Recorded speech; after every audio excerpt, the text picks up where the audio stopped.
Hey everyone, welcome to the America's Jobs team powered by Consultant Connect. I am Carla Sones and I am very excited about today's interview. We have with us Molly from GO Topeka, and I want to dive in, Molly, and just ask a little bit of background about you and how you got to GO Topeka, and maybe starting with how you found your path to economic development. Gosh, I'm sure you get a myriad of answers when this question is asked. And so most of them in saying that I didn't go to school for economic development. I did not have a clue the career path even existed. So my degree is in mass media, actually PR and communications. And I spent quite a bit of time at the beginning of my career with a marketing firm doing business development and, knew that I liked the interaction with people, but didn't really know much else. I was just kind of, getting my feet wet in the career world. And then I spent a couple of years at home with my kids when they were little. And when I entered the workforce again, I knew that I wanted to find something, first of all, that I loved, because if I was going to go back to work and leave my kids at home, I needed to really have something that I wanted to wake up and do every day. I also knew pretty practical. So I wanted the stability, someplace that had been around for a while and was always going to be there. So my first job was actually with the Chamber of Commerce, was what it was titled as, doing research as the research manager. So working kind of behind the scenes with projects. And so, I learned a little bit about a lot of different things and got to touch a lot of different areas, and quickly realized that economic development is always changing. And that really attracted me to staying in the profession. So, maybe a year in, I had taken the basic course and knew I was going to get onto my path for certification. That is awesome. And how old are your kids now? So my youngest is 13, and then I have a daughter that's 15 and a stepdaughter that's 20. Okay, so you've got all the teenage things going on in your house. Oh, yes. That's awesome. Well, I love hearing everyone's story about how they got to economic development. And it's always fun to hear that even though you went to school for marketing and PR, you still get bit by that project bug and that economic development bug. And I think it's really fun to hear how different people land in such a cool job. So we're going to talk a little bit about your personal leadership. And I think this year has been just a heck of a year for a lot of us. I know for our organization, it's just been a really weird, interesting, challenging, but kind of a year to also innovate. It depends on what day you talk to us, how you would describe the year, what word you'd put with it. So I'm curious to hear from you what some of your leadership challenges have been this year, personally, as you kind of just navigated all that 2020 has brought, to your leadership. Yeah. To really narrow in on the leadership challenges, I would say I have a really great team in place who is very autonomous and knows what they're doing. And really, we collaborate a lot. But as far as needing to keep an eye on what's going on, that's not something that's normally my leadership style. So it's a bit different when you're not passing each other in the hallway. We've been working remote since March, and we still are mostly remote. We're in kind of a hybrid model. But just not having that daily interaction created a different way of needing to communicate and keep everybody up to speed. And so really had to be intentional to reach out and see what's going on with the rest of the team. Whereas normally during the day, we would just, chit chat and catch each other as we can. And so that seems probably minimal, but communication is a huge piece of what we do and what everybody does, really. But there's just so much going on that we've really had to kind of schedule our communication now to make sure that everybody knows, what each other's working on, and that we're not duplicating efforts and we're working on the same path. Yeah, I think we all learned this year that we kind of took for granted some of the, just like when I'm up walking to get coffee, like how much information is exchanged unintentionally. And I'm with you. I think I've really struggled too.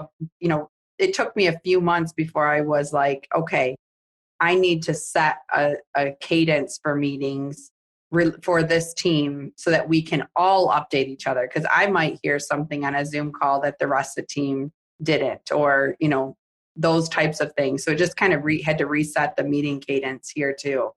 You talked a little bit about your kind of leadership style and that typically isn't your style, but you've had to adjust.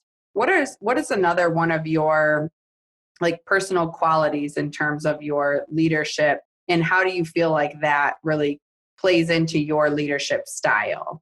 Well, I think I'm pretty flexible. So I'm not one of those people that is like, this is the way we've always done it, so this is the way we will always do it. That is not my style at all. So I think the piece that you mentioned about needing to innovate this year, that really kind of excited me. And I like that, because if you do work with anyone that is kind of one of those folks that just kind of does what they always have done, this year has made them push outside their comfort zone. And so for me, the flexibility and just the openness to change and innovation, and I kind of crave that, has been a good, silver lining for this year for me. So. Yeah. Yes. You're one of the lucky ones that has that already. Same for me, but I've seen a lot of people that didn't have that, have held on as long as they could to the old ways, and maybe in some cases are still holding on to some of those things. I feel bad for them because it's so hard. It's so hard on them. So let's talk about your region. So let's talk about Topeka for a little bit. I'm curious, a humble brag from you, like what's happened in your region in this last year that really makes you proud, or you feel like you'd like to shout out to the world to really know what's happening in your neck of the woods? Well, from, the traditional economic development side of things with projects and new business recruitment and existing business expansions, things like that, we have just been swamped. There are a lot of businesses out there that are really, growing and thriving in this environment. I know it's very disparate. So we've got both ends of the spectrum, but we have been blessed with a cluster of food manufacturing companies and other industries that are really, essential and have been growing and expanding and continuing to choose Topeka as their place for that. So from the traditional economic development project pipeline side of things, we've just been super busy. But then flipping over to the more holistic kind of warm and fuzzy side of things, our community has a great philanthropic network. So we had some private sector leaders that came to the table very early on and saw that small businesses, specifically restaurants and service industry, were going to be hit very hard. And they stepped up and said, hey, we're going to raise some money and we want to do something different and somehow support these businesses. And then how do we use that to support displaced and dislocated workers as well? So we launched a program called HOST, which the letters stand for Helping Others Support Topeka. And those private sector investors raised just under $1 million to purchase gift cards for food and services from our local small businesses that are most impacted. And then we gathered together those gift cards and packaged them and handed them out to people that had lost their jobs or been laid off for COVID. So we were really able to kind of put some money into the pockets of those companies and then give some funding back to the folks that had been impacted. So that program has been awesome. And then, our public sector stepped up and matched it. So we have also started a grant program for small businesses that they can obtain anywhere from 1,000 to I think it's 5,000 at the highest for those small businesses, just for working capital and other needs. There's a lot of resources out there, but I think it doesn't hurt to put something local into the mix as well to let those businesses know that we're here for them. Yeah, man, when you're talking about that host program, I got goosebumps. I just think it's so cool to see how different communities have really adjusted and been so creative. I just heard some amazing stories coming out of the pandemic in terms of how communities have responded. But that's really, really cool how yours not only, had kind of that twofold of we want to support, the restaurant and service sector, but we also wanted to support displaced workers, and kind of doing that matchmaking is really cool. Yeah. Like such a cool concept. And I'm certainly glad to hear that your project pipeline stayed robust and full during that time too. I think there's a lot of fortunate communities that have really been able to, kind of keep going in terms of the projects. That's awesome. So let's talk a little bit about the other things going on in our country. It seems like this has been a wild year, not just because of the pandemic, but there's also been a lot of focus on systemic alienation in terms of like people not being able to engage in the economic of our country and maybe are left out. Some Americans are left out of our economic system.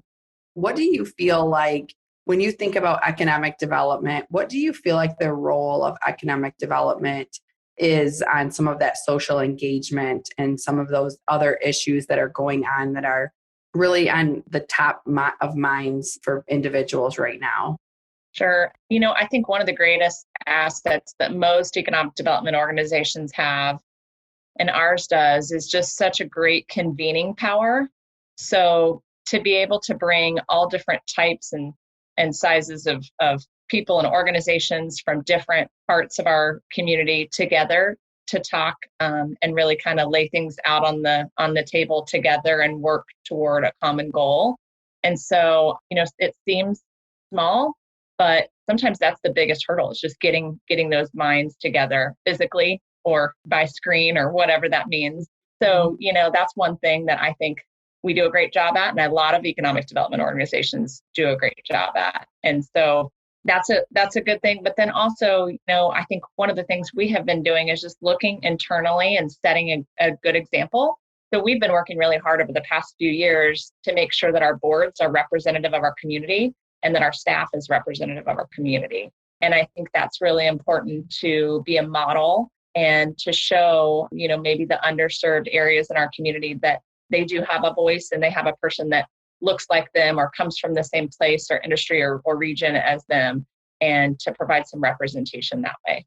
Yeah, I think both of those things that you mentioned that your organization is doing are really powerful. Like, not only making sure that you're a reflection of the community, but I love what you said about, utilizing that convening power when and where you can. Because, when I think about economic developers in this country, you're right. We do have a lot of access to people who have access to people who can make a lot of decisions and can be the convener, of conversations and of all those people. And so I think it is really important. That's an awesome power that we have. And with it comes great responsibility to utilize it. So when you think about your economic development career, I know you've probably had some really fun projects that you've worked on and probably some pretty tough challenges too. Can you share with us maybe like a really successful, like I was on cloud 9 moment, and then also maybe this was a really tough lesson that I had to learn along the way? Gosh, there's a lot of cloud 9 moments. So, I would say my first large project was what I thought was cloud 9 because it was so recognized and so celebrated in the community. This is going to sound cheesy, but I think that, all of the existing business projects are just as important or more so because, it really shows that we're not just talk. We really want those companies to stay here and grow here. And I think that's something that I'm really proud of for our organization and our community, to celebrate our existing businesses, because usually the new business projects are the ones that always get the headlines and are the sexy, awesome, exciting projects where everybody's rallied around them. But we've done a great job at doing that for existing businesses. That's not one example, but that's kind of a taste of what I think we're doing great and should keep doing. From the tough side of things, I think a lot of economic developers that work new business projects will understand this, but there's a lot of pressure to win deals, right? And just, to keep bringing in new projects. And then our community has really kind of, gotten this greater sense of pride than we have had in the past, and really started to look at quality projects. And so every project is not a win for both sides. It needs to be a mutual win for the company and the community. And so we've done a great job at being a little pickier with things. But, when you lose one because you can't be as competitive, we're blessed in Topeka to have some great resources for incentives and to attract companies and retain companies.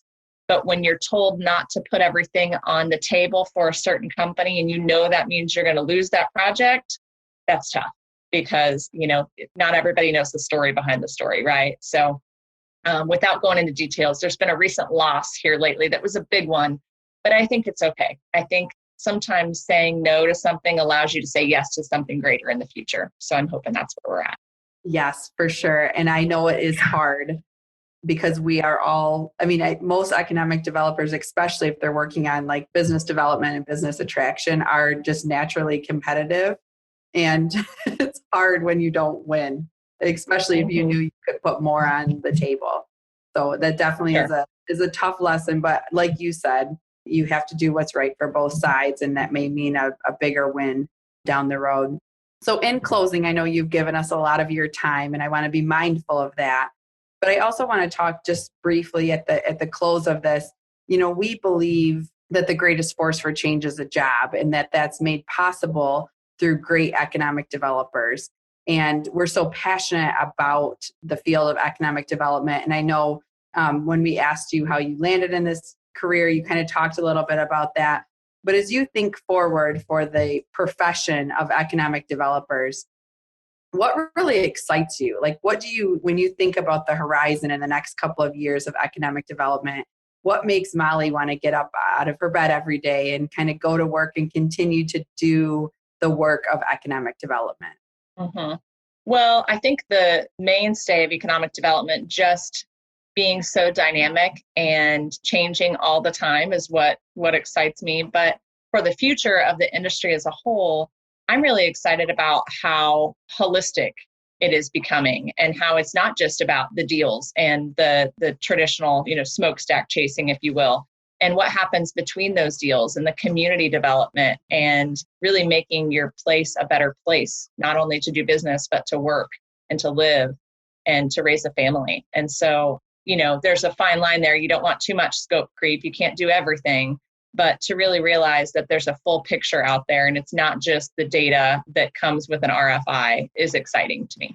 Yeah, I think it is really exciting. And it's been interesting. I feel like, as things have shifted more towards talent, and talent became such a hot commodity to have. And that again created that, like, we need a good place so that we can get the right people. Yeah.